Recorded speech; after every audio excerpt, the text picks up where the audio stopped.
بسم اللہ الرحمن الرحیم۔ شروع اللہ کے نام سے جو بڑا مہربان نہایت رحم والا ہے۔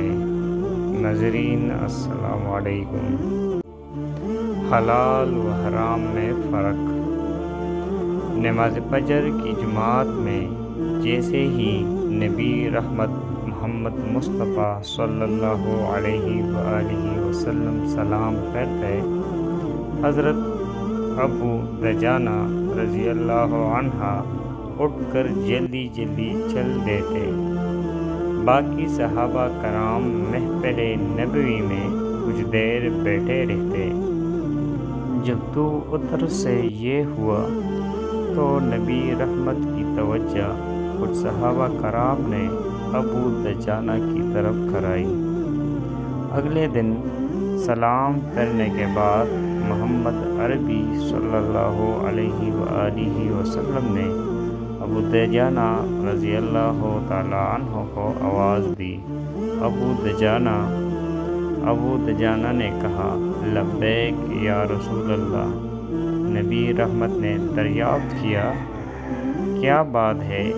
آج کل سلام پھیرتے ہی مسجد سے نکل جاتے ہو؟ ابو دجانہ رضی اللہ عنہ نے کہا، اے اللہ کے نبی، کھجور کی فصل پک رہی ہے۔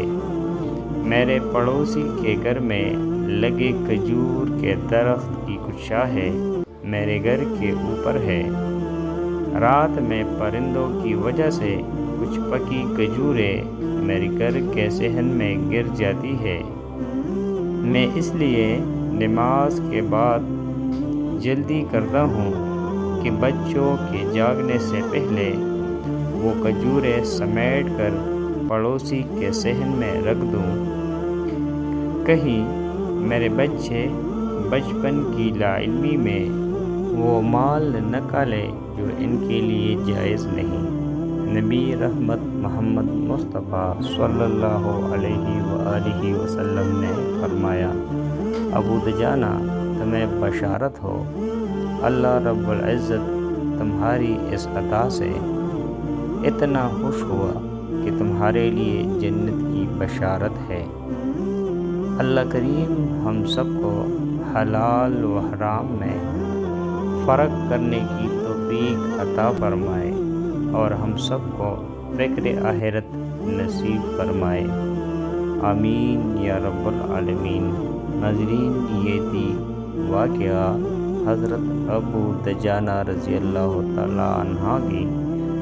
ناظرین، اگر آپ ہمارے چینل پر نئے ہیں اور مزید ایسی ویڈیوز دیکھنا چاہتے ہیں تو ہمارے چینل اردو کہانی کو سبسکرائب کریں۔ ملتے ہیں اگلی